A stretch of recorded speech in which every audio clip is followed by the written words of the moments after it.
Graça e paz, meus irmãos. Estamos, durante esse tempo, aprendendo sobre avivamento e também por que esse mundo precisa de avivamento. Ouvimos que avivamento ou despertamento espiritual é uma atribuição divina. Não é causado pelo esforço ou planejamento humano. Deus decide agir da maneira dele e também no tempo dele. Os métodos são dele. Nós só podemos estudar os efeitos causados, os resultados do avivamento ou do despertamento espiritual na sociedade e na história.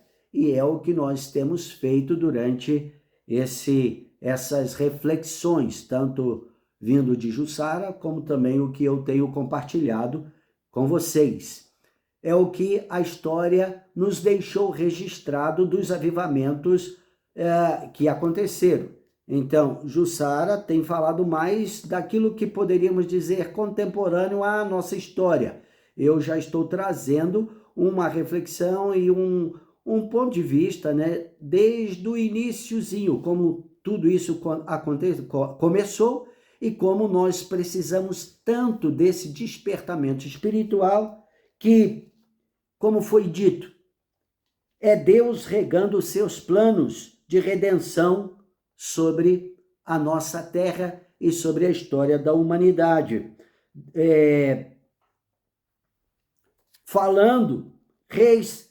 Restaurando a natureza toda que sofreu o efeito também da queda. É como se estivesse dizendo para nós: eu não me esqueci daquilo que eu comecei lá no Éden.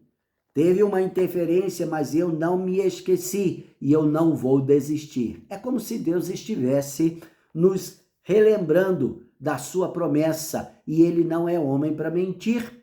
Ele mantém a sua palavra. Isso significa que nós podemos confiar nele, confiar nas suas promessas. Deus regando e adubando a esperança em nosso espírito e em nossos corações.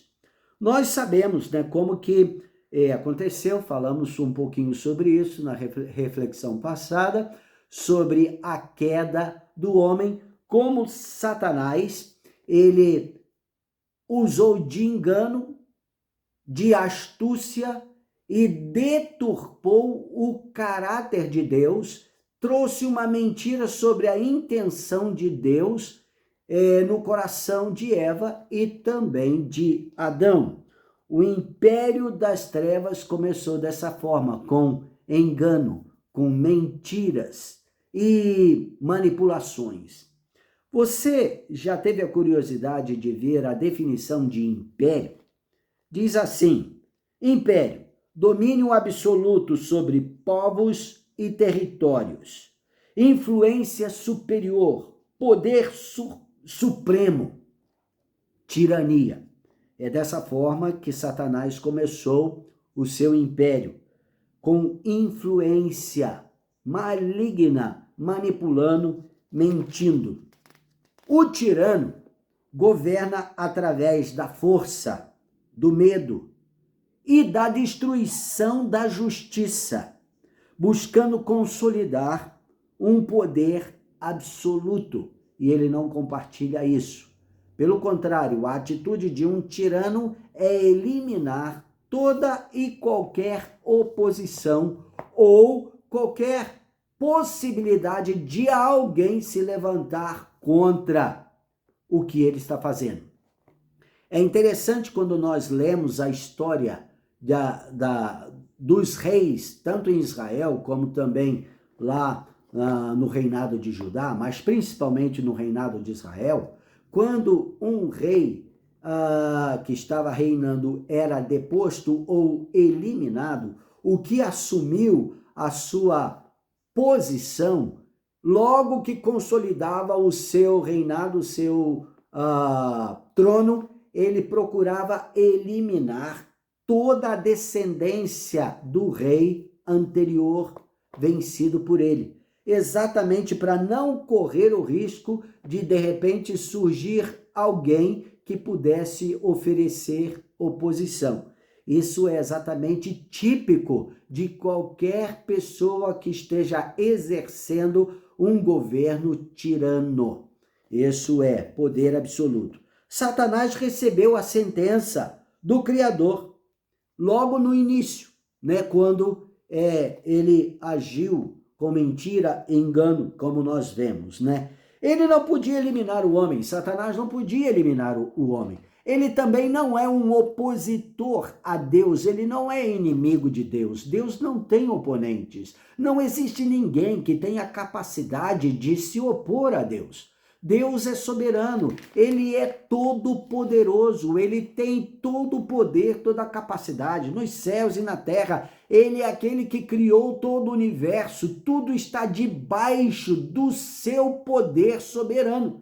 Então, Satanás não é um inimigo de Deus. Inimigo tem que estar à altura do seu oponente, tem que ter condições de enfrentar o seu oponente. Satanás não tem essa capacidade. Então, Deus não se incomoda, ele não é uma ameaça para Deus. Ele é um oponente do homem, criado à imagem e semelhança de Deus. Então, como ele não podia fazer frente a Deus, ele começou a fazer frente ao homem. Mas também ele não podia eliminar o homem. Não tinha como, ele não podia, por exemplo, igual os tiranos fazem, eliminam toda a oposição que é o seu igual, ou seja, homem, né? Satanás não podia fazer isso. Por quê? Para reinar, para ter domínio, precisa ter alguém em quem mandar. Satanás não tem a capacidade de procriação. Ele não pode procriar. Ele nem é criador. Isso é uma capacidade de Deus. Deus é criador. E ele colocou essa unção também sobre o homem, de ser co-criador com ele. Mas Satanás e nenhum anjo caído tem essa capacidade. Eles podem simplesmente manipular aquilo que já foi criado, aquilo que já existe, mas eles não podem criar nada. Então, Satanás precisava de manter o homem. E por quê? Foi dado ao homem a unção de procriar. Foi Deus que falou para eles, ainda lá em Gênesis, capítulo 1, antes da queda: multiplicai-vos, enchei a terra e dominai sobre tudo aquilo que Deus colocou debaixo, né, dessa autoridade delegada ao homem. Então, para ter domínio sobre a terra, Satanás também precisava da presença do homem, porque Deus não deu a ele esta autoridade. Ele usurpou essa autoridade do homem, mas isso também é limitado, porque ele não é um igual ao homem. Então, este mundo não pertence a ele, não foi dado a ele. Ele só usurpou aquilo que fazia parte do homem antes da queda. Ele roubou o homem da sua glória, que é o resplendor de Deus na sua própria vida. Então, todos os descendentes nascidos depois da queda, antes nós não temos nenhuma orientação na Bíblia, não tem nenhuma evidência de que houve alguma procriação, que Adão e Eva tivessem tido filhos antes da queda, só depois. Então, eles deram à luz filhos segundo a sua espécie, e nesse caso já decaído da glória de Deus. Porém, para que Satanás tivesse qualquer poder de domínio sobre a terra, isso teria que ser através do próprio homem, colocando na cabeça, na mente, no coração do homem, no espírito do homem, a sua própria natureza. Porque os céus são os céus do Senhor, Satanás não tem nenhuma autoridade, nenhum poder sobre os céus do Senhor. A terra, ele a deu aos filhos dos homens. Então, isso foi dado ao homem. Isso está escrito lá em Salmo 115, verso 16. Os céus são os céus do Senhor, mas a terra deu a ele aos filhos dos homens. Então, o que Satanás teve como estratégia para ter um domínio completo sobre o homem foi, no caso, afastá-lo do modelo do qual ele saiu ou foi criado. Então, neste caso, afastá-lo mais e mais de Deus, da santidade de Deus, como Deus o criou à sua imagem conforme a sua semelhança. A estratégia de Satanás foi separar, afastar o homem desta imagem, desta semelhança, e estabelecendo-se a si mesmo, a sua própria pessoa, para ser a semelhança, ou seja, o modelo do homem, imprimindo-se a si mesmo sobre o homem. É o que nós lemos lá em João, capítulo 8, verso 44, quando Jesus, ele confronta os fariseus e ele diz para eles, João 8, 44, que diz: vós sois do diabo, que é o vosso pai, ou seja, o vosso modelo. Vocês se assemelharam a este ser. Vós sois do diabo, que é o vosso pai, e quereis satisfazer-lhe os desejos. Ele foi homicida desde o princípio e jamais se firmou na verdade, porque nele não há verdade. Quando ele profere mentiras, fala do que lhe é próprio, porque é mentiroso e pai da mentira. Então você vê, os fariseus, eles estavam dando vazão, refletindo o caráter de Satanás, ou seja, a estratégia do inimigo de fazer com que os seres humanos se assemelhassem mais a ele do que o seu Criador. E é também o que nós vemos em batalha espiritual. A nossa luta não é contra carne, sangue, não é contra pessoas, mas contra principados, potestades, os dominadores deste mundo, deste século, e é também contra as forças espirituais do mal nas regiões celestes. Ou seja, Satanás anda ao nosso derredor, ele ocupa essa atmosfera e o seu principal trabalho é influenciar o ser humano para fazer aquilo que é próprio do seu caráter, da sua natureza caída, que é ser contrário a tudo aquilo que faz parte do caráter de Deus, a sua santidade e o seu amor. Então, a outra estratégia que ele teve, além desta, é impedir que a sentença proferida contra ele viesse a se tornar uma realidade, que se cumprisse. Ou seja, o descendente da mulher, ele tinha que eliminar isso. É claro que um descendente da mulher que pudesse esmagar a sua própria cabeça, ou seja, a cabeça do inimigo, teria que ser semelhante ao Altíssimo, teria que estar em conformidade com o padrão existente em Adão antes da queda, ou seja, ser santo, ser perfeito, ser irrepreensível. Então, se ele tivesse êxito em fazer com que o ser humano se assemelhasse a ele, ter em si o caráter dele, isso seria impedido. Aí nasce o primeiro filho de Adão e Eva, a quem eles chamaram de Caim.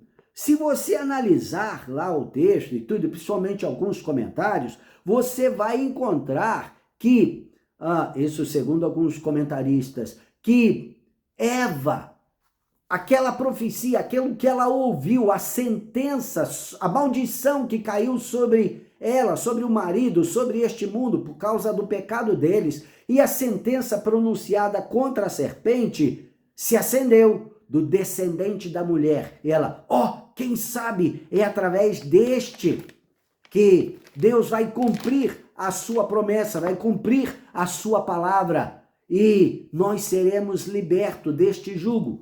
Mas Satanás sabia disso, ele percebeu isso. Então, ele procurou com todas as suas forças se aproximar daquela criança. Ele procurou imprimir sobre aquela criança também a sua natureza, colocando no coração dela, no espírito dela, a mesma semente que ele plantou no coração de Eva, lá no Éden, antes da queda, a desconfiança e o desejo por autonomia, ou seja, independência, autossuficiência, não precisar de ninguém.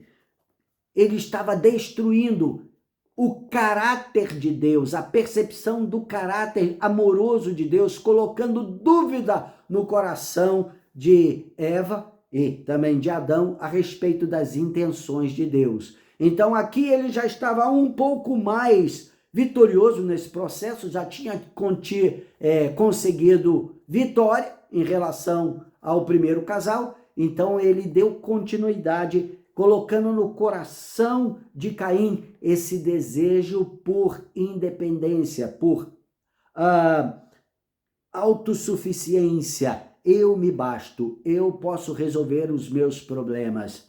Gente, esse é o mesmo problema que assola a humanidade até hoje. O orgulho, a autossuficiência, o desejo de caminhar sozinho. A vida é minha, ninguém tem nada com isso. Eu tomo conta da minha vida, você toma conta da sua vida. Enquanto que nós não podemos resolver o problema número 1 que nos assola, que é o pecado, que nos separa do Criador, porque ele nos criou e ele planejou, nos chamou antes mesmo da fundação do mundo, como diz lá, está escrito em Efésios capítulo 1, verso 4, que diz que ele nos escolheu nele, antes da fundação do mundo, para sermos santos e irrepreensíveis perante ele. Então, isso vem de Deus, nós precisamos entender isso, nós não somos autossuficientes. É como Jesus fala em João capítulo 15, eu sou a videira verdadeira,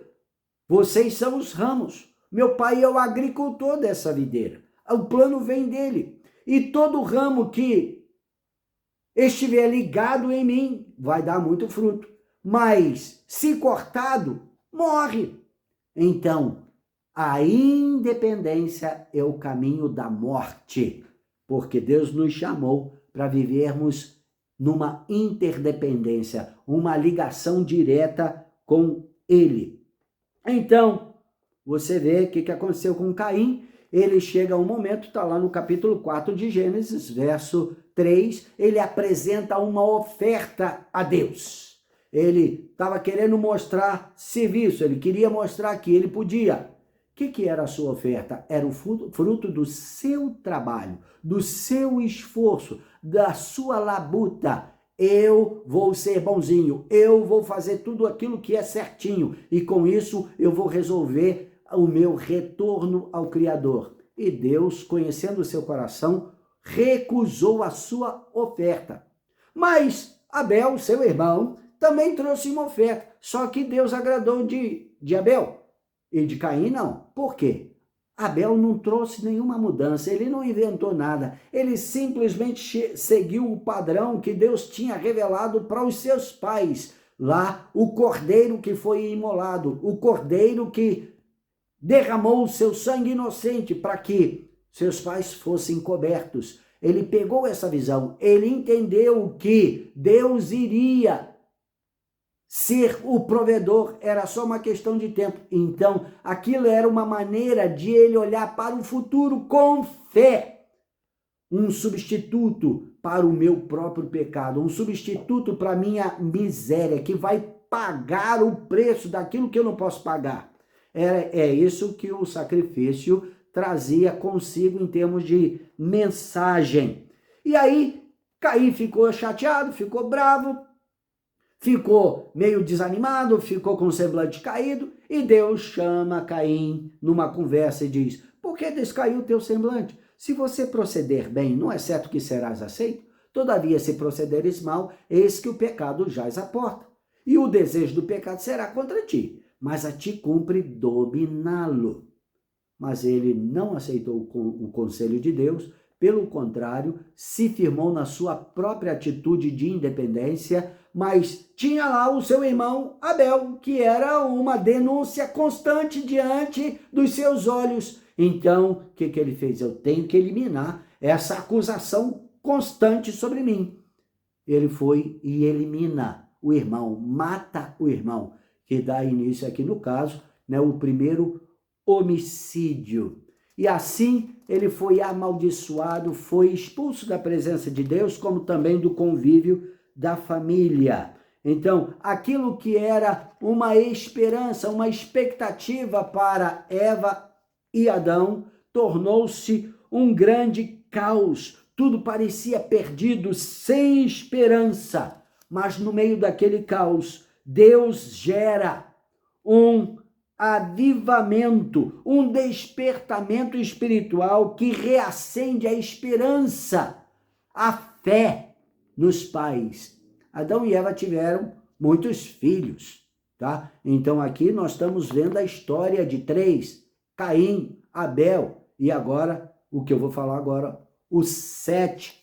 Mas não significa que eram só 3, provavelmente já tinham tido muitos outros filhos, tanto que quando Caim saiu, abandonou a família, foi expulso ali daquele convívio familiar, ele já saiu casado, já saiu com uma parceira, que tudo indica ou era uma irmã dele ou era uma sobrinha. Nós não temos ideia de quantas pessoas já existiam na Terra, mas ele não foi achar esposa depois, muito tempo depois disso, não, já estava ali, era o que acontecia entre eles, casavam-se entre irmãos, entre parentes chegados, e foi isso que aconteceu com Caim. Mas aqui conta a história de Sete, que carregou consigo a genealogia de Adão, nesse sentido, pelo menos no contexto espiritual. Sete gera a Enos,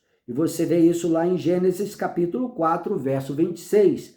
Daí se começou a invocar o nome do Senhor. Foi com a vinda de Enos. Logo depois disso, começou-se a invocar o nome do Senhor. Mas esse contexto aqui significa é uma referência a uma introdução de um culto público. Não significava que antes disso não se invocava a Deus, tanto que existia, inclusive, sacrifício, tanto que Abel apresentou um sacrifício a Deus, mas isso estava mais num plano, assim, individual, era a dedicação, a devoção pessoal de cada um daqueles descendentes de Adão e Eva. Porém, depois de Enos, houve realmente uma aglomeração, ou seja, juntos, eles começaram a buscar a Deus, a presença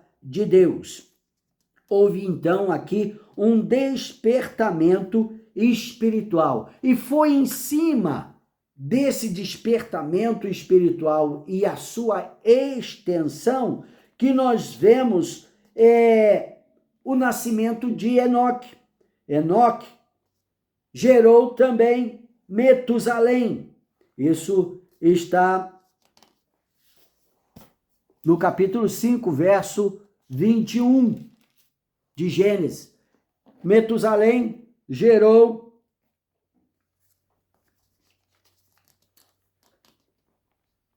Enoque gerou a Metusalém.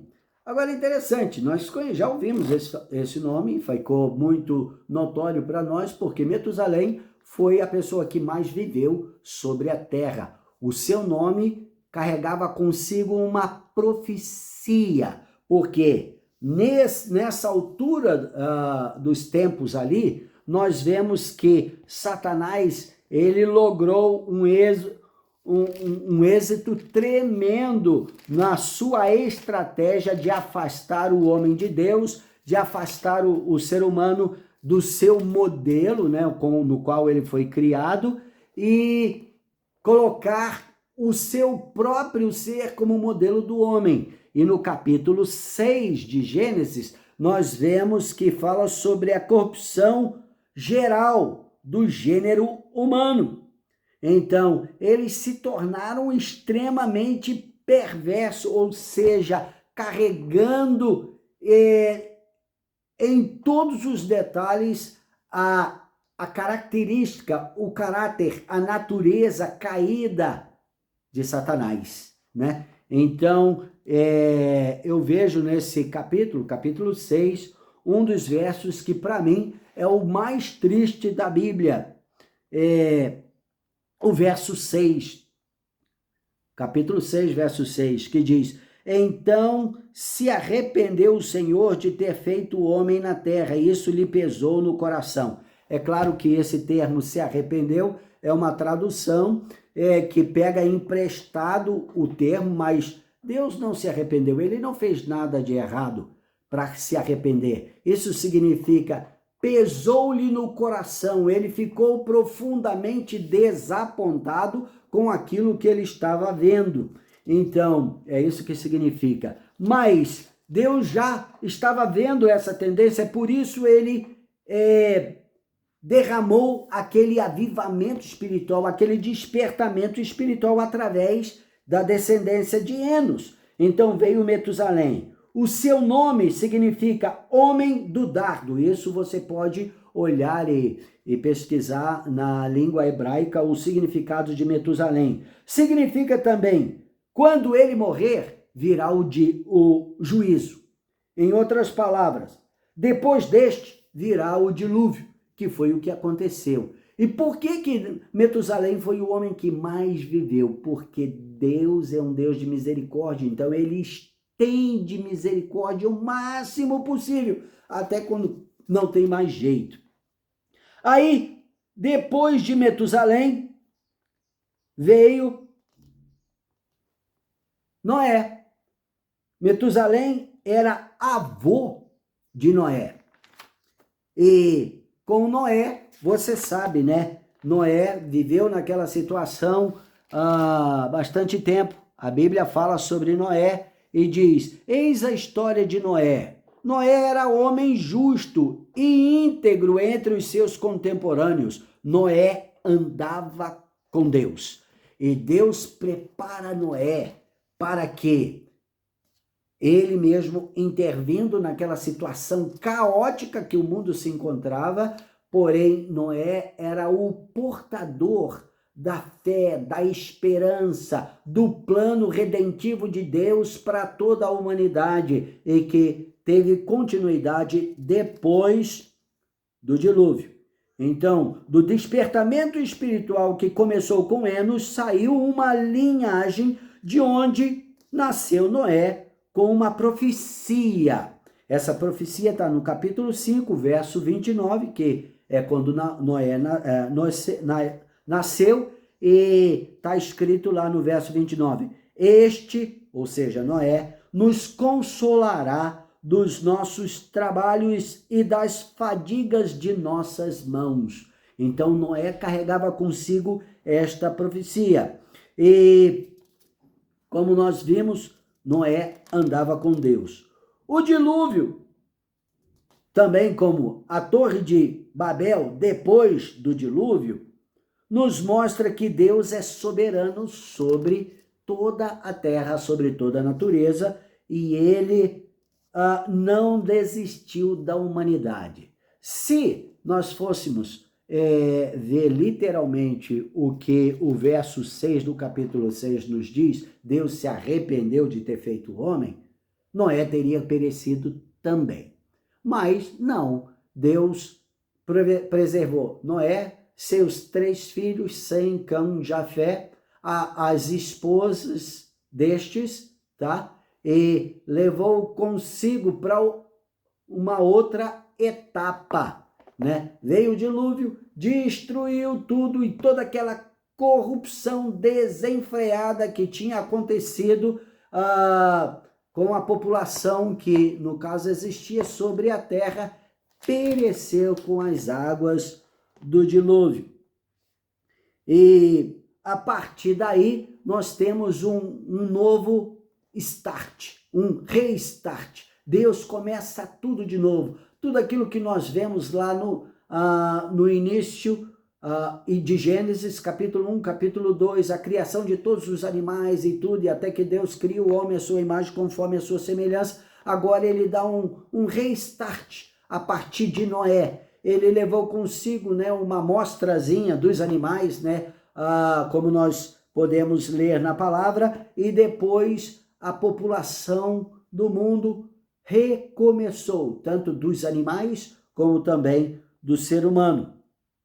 Deus respeita a autoridade que ele delegou ao homem, mas é responsável por manter a ordem do universo todo e fazer com que o plano dele, desde o Éden, tenha continuidade até o final desta era, que nós vemos lá em Apocalipse, né? Então ele tem essa responsabilidade, a Bíblia deixa isso bem claro. No Salmo 24, 1 diz: ao Senhor pertence a terra e tudo que nela se contém, o mundo e os que nele habitam. Salmo 89, verso 11, diz assim: teus são os céus, tua é a terra e o mundo e a sua plenitude. Tu os fundaste, ou seja, tu és o Criador. Deuteronômio 10, verso 14, diz assim: eis que os céus e os céus dos céus são do Senhor, a terra e tudo o que nela há. Hebreus 1:3 diz que ele sustenta todas as coisas que ele criou pela sua palavra de poder. A profecia sobre Noé, lá em Gênesis 5:29, quando nós já citamos, atravessou o dilúvio. Seu filho Sem gerou os povos semitas. Abraão foi a 10ª geração após o dilúvio. E ele carregou consigo, né, esta promessa. O despertar espiritual que começou com Enos, lá atrás, antes do dilúvio, teve um efeito até Abraão, após o dilúvio, ou seja, 10 gerações depois do dilúvio, a partir de Noé, contando com Noé o primeiro. Deus trabalha com e no tempo.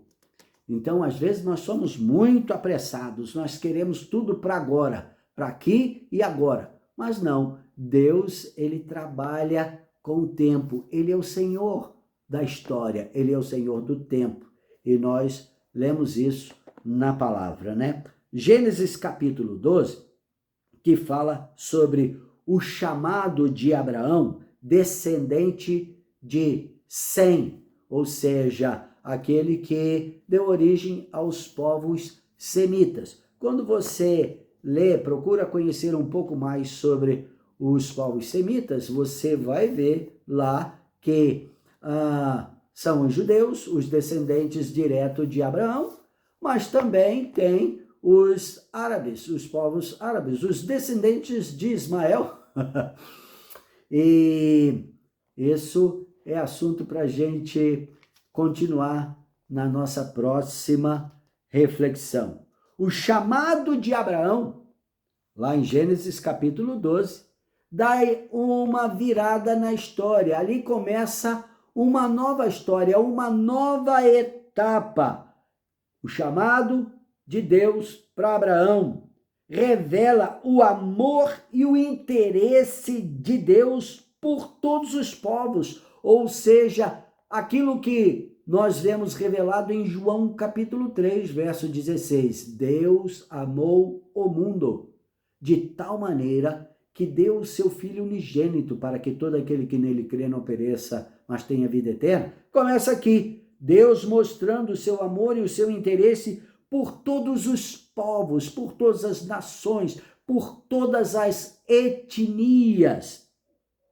E desta forma, ele começa a arquitetar, ou seja, a estreitar, a funilar, digamos assim, o plano revelado lá no capítulo 3 de Gênesis. Como que o descendente da mulher iria ser manifestado neste mundo? Deus teria que criar uma base, tinha que estabelecer os fundamentos. E ele começa através de um homem, com o objetivo de, através deste homem, formar um povo. E, através desse povo, gerar uma nação com uma cultura que esteja centrada nele, Deus, a cultura dos céus, do reino de Deus, para que através dessa cultura, dentro dessas revelações,